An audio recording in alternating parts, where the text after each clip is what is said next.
Olá, meus amados do canal Biblando Oficial. Aqui quem vos fala é o seu amado irmão em Cristo, Pastor Datan. Eu queria trazer uma observação da palavra de Deus que está no Salmo 119. Hoje o que vemos por aí é as pessoas querendo julgar a palavra, querendo moldar a palavra de acordo com os caráter deturpado que eles têm. E isso não rola, porque a palavra de Deus ela é eterna. O salmista ele dá uma importância à palavra nos Salmos 119. São pelo menos 3 páginas dedicadas a esse salmo. E esse Salmo 119 é recheado de importância, dando importância à palavra. Olha aqui no versículo 1. Bem-aventurados os retos em seus caminhos, que andam na lei. Lei significa palavra. O versículo 11. Escondi a tua palavra no meu coração, para não pecar contra ti. O versículo 17. Faze bem ao teu servo, para que viva e observe a tua palavra. O versículo 25 diz assim, a minha alma está pegada ao pó, vivifica-me segundo a tua palavra. E ele não para. O versículo 33, o versículo 41, o versículo 49, o versículo 57, o versículo 65, o versículo 73, o 81, o 89, o 101, o versículo 101, o versículo 105, onde ele diz no 105, lâmpada para os meus pés é a tua palavra, e luz para os meus caminhos. Aí no versículo 114 ele diz, tu és o meu refúgio, o meu escudo, espero na tua palavra. E ele não para por aí. Tem o verso 127, o verso 130, o verso 140, o verso 147, o verso 150, o verso 161, o verso 165 e o verso 169. Isso foi eu que sublinhei, mas o Salmo não para de falar na palavra. A palavra de Deus é um dos maiores fenômenos que já aconteceu no planeta Terra, no mundo desses viventes, do qual nós, seres humanos, fazemos parte. É um dos maiores fenômenos. Só ela que, segundo os estudiosos, tem 31.153 versículos e já foi traduzida em mais de 1.800 idiomas, e mais de 2.500 dialetos. Essa palavra foi. Essa palavra de Deus, ela foi, como que eu digo, traduzida. Então, irmãos, é uma loucura alguém dizer, a Bíblia, coitado, é um rabisco antigo. A Bíblia, ela fica devendo muito na sua fala, nos seus escritos. Irmãos, Timóteo, o escritor de Timóteo, ele diz assim, em Timóteo, capítulo de número 3, o versículo é o 15. Paulo advertendo Timóteo, ele diz assim, e que desde a tua meninice sabes as sagradas escrituras, que podem fazer-te sábio para a salvação pela fé que há em Jesus Cristo. Aí o versículo 16 ele diz, toda a escritura, toda a escritura divinamente inspirada é proveitosa para ensinar, para repreender, para corrigir e para instruir em justiça, para que o homem de Deus seja perfeito e perfeitamente instruído para toda a boa obra. Uma vez eu estava debatendo com um rapaz na internet e ele muito insatisfeito com a palavra de Deus, com a Bíblia Sagrada. Ele falou assim, olha, a Bíblia Sagrada não é mais suficiente, já tem pastores por aí falando isso e tal, e tal, e tal, sendo juiz da palavra, querendo julgar a palavra. E aí eu falei assim, olha amigo, lá no debate ele começou a dar os motivos para não crer, para disseminar o que ele estava falando para as outras pessoas não acreditarem nos ensinos da palavra. E eu falei para ele: olha, amigo, eu não tenho que discutir com você, porque se você não crê na mesma palavra que eu creio, então não tem por que eu falar dessa palavra para você, porque vai cair em descrédito, no esquecimento seu, não vai ter proveito algum. Quem está ouvindo a gente, vendo a gente debater, né, não vai se edificar.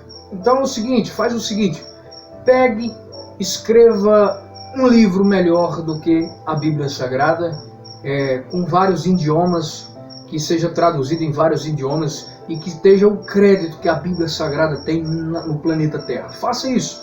Então, já que você está julgando a palavra que não é suficiente, escreva um livro. Eu te desafio para que você venha ter o mesmo sucesso que essa palavra que teve. Irmãos, reis e rainhas se levantaram contra essa palavra. E hoje você e eu nem lembramos, né, quem são esses reis e rainhas. Se um dia nós estudamos a respeito deles na escola ou em algum vídeo, né, nós não recordamos, né? Muitos que lutaram contra a palavra, a gente não lembra de poucos deles, né, que se foram, os seus reinos caíram e a palavra permanece para sempre, como ela mesma diz. Aqui em Provérbios 30, versículo de número 5, diz assim, ó: toda palavra de Deus é pura, escudo é para os que confiam nele. Nada acrescente às suas palavras, para que não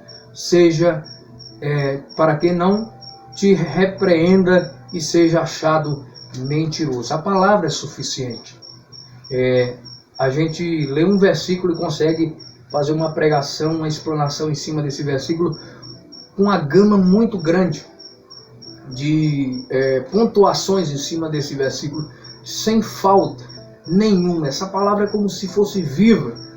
Billy Graham uma vez falou: a palavra de Deus, ela é mais atual do que o jornal de amanhã. Olha que forte, olha que tremendo, olha que forte isso. A palavra, ela é suficiente. Então, quem é insatisfeito com a palavra geralmente não consegue se encaixar nos seus ensinos. É o que há muitas igrejas sérias têm esse problema hoje em dia. Recentemente a gente estava querendo registrar uma igreja e a advogada nos instruiu a mudar muitas coisas nesse documento, para não dar processo contra nós. Por exemplo, falar de homossexualismo no documento não poderia ter alguma restrição nesse documento. Então, olha que difícil hoje em dia. E as igrejas sérias vão enfrentar muito esse tipo de problema. Membros que não obedecem nenhuma regra, e se obedecem da maneira que lhe cabe, do jeito que eles querem. Então, querem forçar a palavra mudar, né, do que eles próprios mudarem as suas vestiduras, digamos assim. Porque a palavra, ela molda o caráter humano. O nosso passado só serve de referência. A gente tem que pegar aquele versículo e dizer assim, ó, o versículo diz assim, ó: lembra da onde foste tirado. A gente não pode esquecer o que éramos por referência, mas também pela palavra nós sabemos muito bem quem somos. Nós sabemos muito bem quem somos, porque essa palavra nos dá o valor que o mundo não dá. Essa palavra nos dá o valor que as outras religiões não conseguem dar.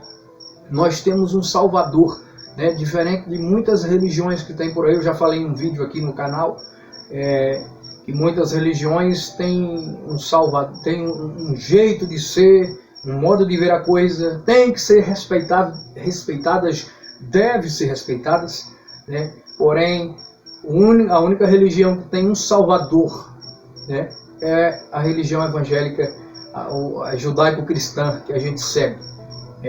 Então, irmãos, vamos apontar os nossos olhos para a palavra. Vamos confiar na palavra. Se não querem obedecer, vírgulas, problemas de quem não quer obedecer, a gente vai obedecer a palavra. Às vezes não conseguimos obedecer 100% o que essa palavra nos diz, mas o nosso Senhor Jesus Cristo, com o seu sangue, Ele nos purifica de todo o pecado, Ele nos traz a vida onde havia morte, né?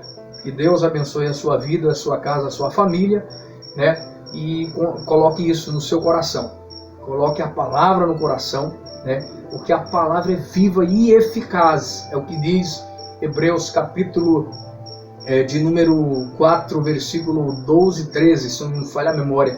A palavra de Deus, ela é a espada de dois gumes que corta, né, e penetra até a divisão da alma e do espírito, das juntas e medulas ósseas, né, ou espiritualmente falando. Ela faz separação entre a alma e o espírito, ela consegue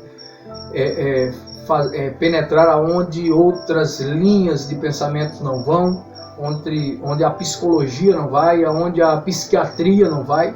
A palavra penetra e convence o homem do pecado, e o homem só não muda se não quiser, mas está convencido pela palavra, pelo Espírito da boca, como diz ela mesma.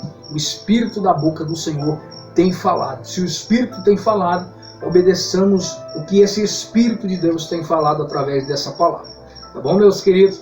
O resto se discute, o resto varia de igreja, de placa de igreja, né? Aqui são doutrinas internas, regimentos internos. Isso aí a gente aprende que os regimentos mudam, mas a sã doutrina é a palavra de Deus. Deus abençoe.